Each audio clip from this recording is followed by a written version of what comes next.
Saat ayah atau ibu terbujur kaku anak-anakku, baru kita cium, kita peluk. Tidak ada artinya lagi karena mereka tidak bisa membalas pelukan kita. Coba bayangkan jika besok lusa kita akan kembali ke rumah, tapi tinggal foto-fotonya ibu yang kita gantung di dinding, foto-fotonya ayah yang kita gantung di dinding. Saat itu ada teman-teman mengupload foto bersama ayah ibunya, tapi kita hanya melihat sebuah pemandangan di rumah yang kosong tanpa ayah dan ibu lagi. Maka dua saja yang kadang harus hargai dan muliakan. Maka insya Allah jangankan dunia dibuat di bawah telapak kakimu oleh Allah, surganya pun akan menjadi tempat kembali kita. Siapa mereka? Orang tua guru. Orang tua guru. Biar menjadi anak yang sukses, tetapi engkau buat susah hatinya hidupnya orang tuamu. Demi Allah, hanya di mata manusia itu kalian terhormat, tapi hakikatnya kalian seperti sampah. Kita kadang-kadang lupa diri karena pujian dan sanjungan. Padahal orang tua tersakiti, padahal guru pernah kita hianati. Demi Allah, jangankan masuk surga nanti besok lusa, mencium bau surga pun Allah haramkan. Maka anak yang saya cintai, saya mendengarkan satu ceramah, saya menangis. Seorang ibu yang ditinggal mati suaminya, anaknya masih bayi. Ibu itu cantik, banyak yang mau lamar tapi tidak mau menikah karena ingin membesarkan dengan penuh cinta kasih sayang putranya supaya menjadi anak-anak yang sukses. Ibu itu rela menjadi pembantu di rumah tetangganya, kadang jadi tukang cuci. Makanya anakku, kembalilah nanti sebentar ke rumahmu, lihat telapak tangannya ibumu, bandingkan dengan telapak tangan kalian. Lihatlah telapak kakinya ayah-ayahmu di rumah, bandingkan dengan telapak kaki kalian. Jangan sampai karena kita tidak pernah melihat telapak kakaknya, telapak tangannya ayah dan ibu, sehingga kita kadang-kadang menganggap biasa orang tua. Jangan sampai karena kita tidak pernah melihat telapak kakinya ayah, yang boleh jadi sudah ditusuk duri, tapi karena memikirkan kita ini dia, hirap tidak hiraukan gitu, sehingga kita anggap biasa orang tua seperti orang tidak penting dalam hidup ini dibanding teman-teman yang akrab dengan kita. Alhasil ibu itu luar biasa bisa menyekolahkan anaknya sampai menjadi sarjana, kemudian menjadi pengusaha, menikah, punya anak, punya istri, punya rumah sendiri. Akhirnya anaknya tidak punya waktu banyak ke rumah orang tuanya, lewat telepon saja. Sibuk dengan keluarga, sibuk dengan anak-anak, sibuk dengan istri, sibuk dengan bisnis. Padahal ibu tinggal sendirian, semakin usur dan tua, butuh cucu-cucu yang bisa dia lihat 24 jam. Suatu hari ibunya mendengarkan kabar dari teman anaknya bahwa anaknya ini mungkin karena saking banyaknya harta dan uangnya, dia membeli binatang peliharaan, seekor anjing yang harganya 43 juta. Akhirnya karena dia sayang, dia suka itu anjing, dia bikinkan rumah-rumah yang cantik di depan rumah. Tiap hari dia rawat itu anjingnya. Sebelum pergi kerja dia ketemu anjingnya, sebelum masuk di rumahnya dia ketemu anjingnya. Dia rawat baik-baik, dia berikan makanan meskipun tidak lapar, dia mandikan meskipun tidak kotor. Ketika sakit dia panggilkan dokter. Berita itu sampai di telinga sang ibu. Apa yang dia katakan?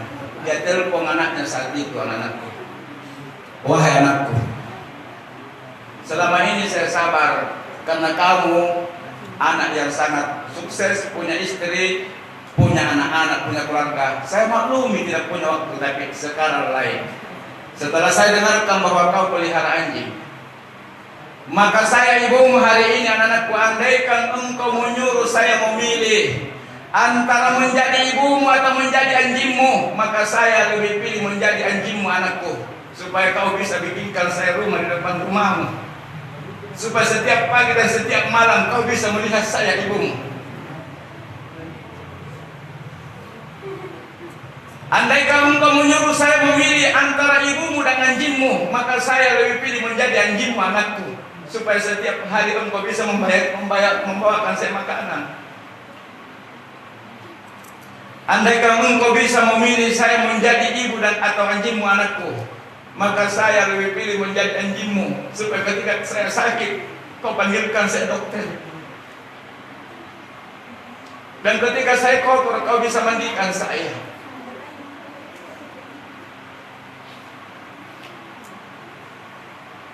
Andai kalau engkau menyuruh saya memilih jadi ibumu sekarang dan anjingmu, saya lebih pilih menjadi anjingmu, supaya kau juga punya waktu kepada ibumu sebagaimana banyaknya waktu buat anjingmu. Anak-anak yang saya cintai, ridha Allah ada sama orang tua. Murka Allah akan datang dalam hidup kita ketika orang tua pernah kita sakiti. Teman itu bagus, semakin banyak teman semakin bagus. Tapi banyak orang karena saking banyaknya temannya, akhirnya tidak punya waktu untuk bersama-sama dengan orang tua di rumah. Banyak anak-anak nanti tidur orang tuanya baru pulang, sibuk dengan temannya ke sana kemari. Ingat, hampir-hampir tidak ada teman sejati yang ketika kita susah dia akan tetap datang, yang ketika kita sakit dia bisa merawat kita.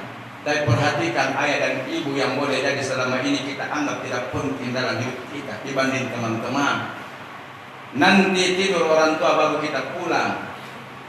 Kalau kita ada di rumah, kita hanya di kamar. Nanti sudah makan ayah ibu baru kita papa bangun makan. Kita kunci kamar dari dalam. Kita berselancar di dunia maya dengan teman-teman. Ayah ibu seperti tidak berharga lagi. Anda tertipu, saudara-saudara. Perhatikan ketika kita jatuh sakit dulu, mana teman-teman setia kita?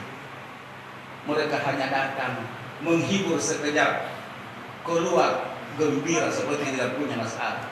Tapi ayah ibu kita yang selama ini kita mungkin kasih kata-kata kasar, kita bentak sama sekali, di dalam hati kita jengkel. Kita pergi ke rumah teman karena ada jengkel, kita sakit. Perhatikan, ayah ibu akan lupa itu semua. Kalau kita dikeliling, kita di rumah sakit, berapa lama pun ayah ibu tetap akan berada di samping kita dengan penuh cinta kasih sayang tanpa kita bayar sepeser pun.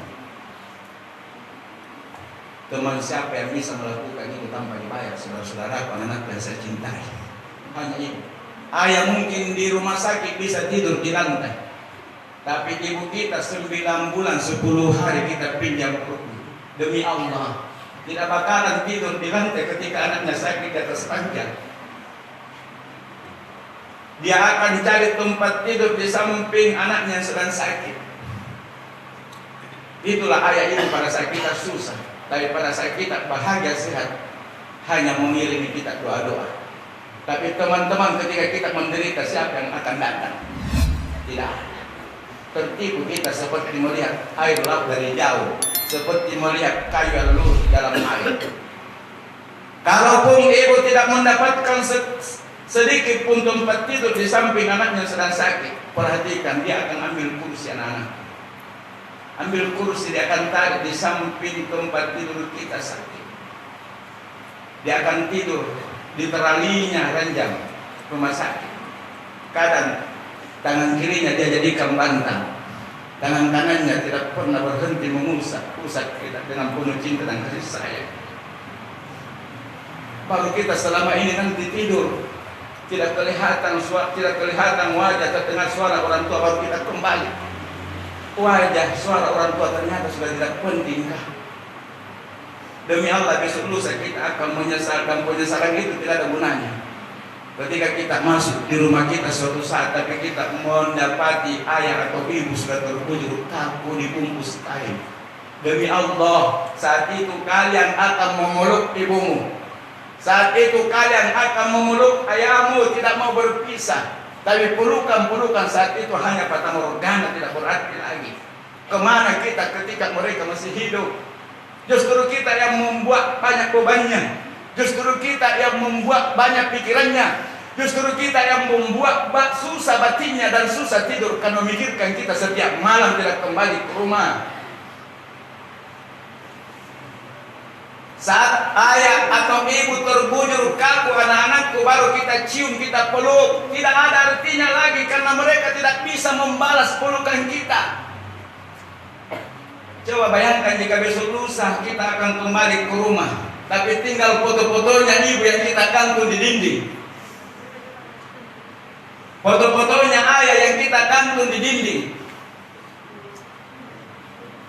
Saat itu ada teman-teman mengupload foto bersama ayah ibunya, tapi kita hanya melihat sebuah pemandangan di rumah yang kosong tanpa ayah dan ibu lagi.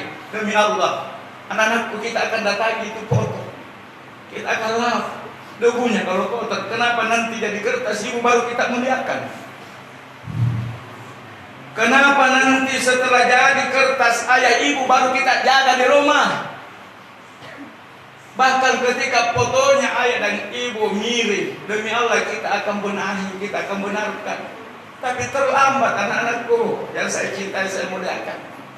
Bahkan ketika cinta membuncah tidak bisa tertahankan lagi, kita akan ambil itu foto dari gantungan di dinding, kita akan bawa masuk ke kamar. Kemana kita waktu mereka masih hidup?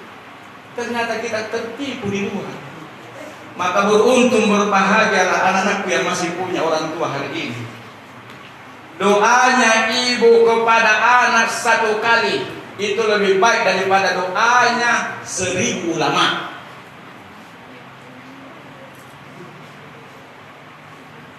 Maka jangan pernah anggap remeh ayah ibu. Yang kedua, ibu bapak gurutan. Ibu bapak gurutan semua mengharapkan kita pintar, semua mengharapkan kita baik, semua mengharapkan kita menjadi anak yang bermanfaat. Tidak ada guru yang mengajarkan kita jahat. Maka ketika anak-anakku sepanjang hayat kita muliakan orang tua, kita hormati guru, maka apapun profesi kita, tapi itu akan berkah. Astaghfirullah Rabbal baraya, astaghfirullah minal khataya. Karena ada laki-laki menghadap ke kiblat. Menghadap ke kiblat tidak. Astaghfirullah